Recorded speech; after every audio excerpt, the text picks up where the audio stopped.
عالمی اداروں کی 2022 کی معاشی آؤٹ لک میں پاکستان کی معاشی ترقی میں بھی کمی کی پیشگوئی کی گئی ہے۔ اس کے ساتھ ساتھ مہنگائی اور بجٹ خساروں میں اضافے کا خدشہ بھی ظاہر کیا گیا ہے۔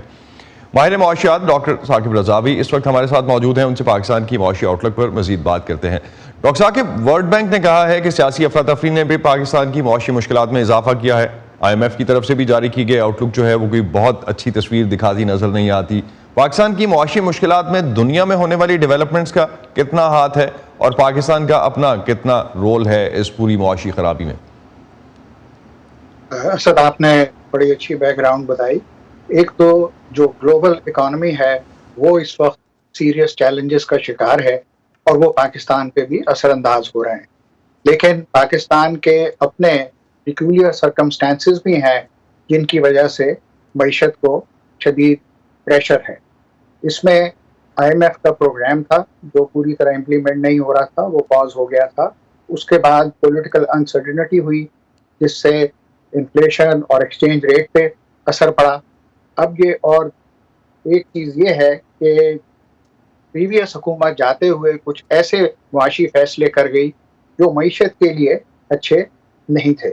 تو موجودہ ٹیم جو ہے پاکستان کی اکنامک ٹیم، اس کے لیے بہت پیچیدہ سچویشن ہے، کیونکہ جتنے میکرو اکنامک انڈیکیٹرز ہیں وہ غلط ڈائریکشن میں موو کر رہے ہیں اس وقت۔ ڈاکٹر صاحب، آپ ریلیف کے علاوہ بھی کسی چیز کو ریفر کر رہے ہیں؟ آپ پرانی حکومت کے فیصلوں کی جب بات کر رہے ہیں تو جو آگے پاس آن ہوئے ہیں؟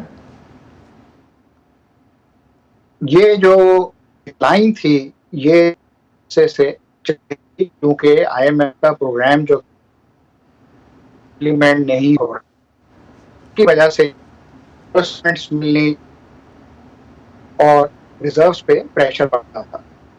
پولیٹیکل انسرٹینٹی اور بڑھی تو وہ پریشرز اور ایگزربیٹ ہو گئے، اور جاتے ہوئے انہوں نے دو کام جو کیے جس میں ایک فیول سبسڈی تھی اور ایک ٹیکس ایمنسٹی تھی، یہ دونوں معیشت کے لیے سفن نہیں۔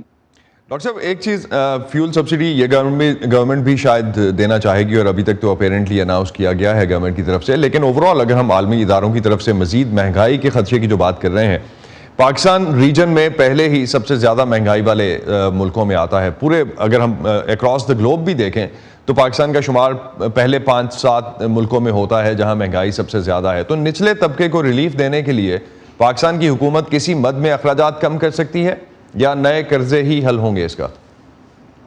یہ دو سیپریٹ بٹ ریلیٹڈ ایشوز ہیں۔ قرضے جو ہیں وہ اس لیے ضروری ہیں تاکہ پاکستان اپنے پہلے لیے ہوئے قرضوں کو پے کرتا رہے۔ جہاں تک ریلیف عام لوگوں کے لیے ریلیف ہے، اس میں دیکھیں یہ ہوتا رہا ہے کہ ایکسچینج ریٹ کو ڈی ویلیو کیا گیا اور ساتھ میں یوٹیلیٹیز پہ ٹیکس لگائے گئے، جس کی وجہ سے انفلیشن بہت زیادہ ہو گیا۔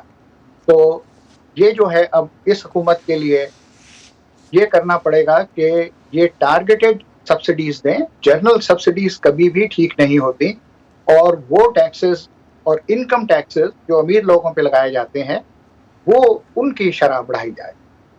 تو IMF کے ساتھ جو بھی پروگرام ہوگا، ابھی بھی جو ہم ریسنٹ کل سے خبریں دیکھ رہے ہیں، دوبارہ جو ایگریمنٹ ہونا ہے، جو اس کے ریویو کرنے کے لیے باتیں ہو رہی ہیں، اس میں پاکستان کو کچھ مشکل فیصلے کرنے ہوں گے، سبسڈیز ڈیفینیٹلی ہٹانی ہوگی جو کہ عوام کو تو پسند نہیں آئیں گے۔ تو نئی حکومت کے لیے کتنا مشکل ہوگا اس طرح کے فیصلے کرنا اور کتنا سسٹینیبل ہوگا کنسیڈرنگ کہ اگلے سال یا اس سال الیکشنز بھی ہوں؟ تو یہ آپ نے بہت اچھی بات کی ہے، یہ ایک بڑی پیچیدہ سچویشن ہے۔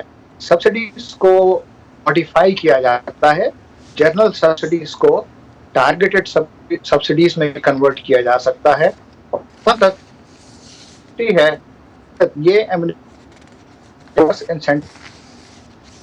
میرا تو یہ ہوگا کہ یہ ریورس کر دینی چاہیے۔ بہت بہت شکریہ ڈاکٹر ثاقب رضاوی آپ کا ہم سے اس حوالے سے بات کرنے کا۔ پاکستان کی معیشت اور اس کے علاوہ جو ورلڈ بینک اور IMF کی طرف سے ابھی آؤٹ لک جاری کی گئی ہے، پوری دنیا کی معیشتیں جو ہیں اس میں اسٹرگل کرتی ہوئی نظر آتی ہیں۔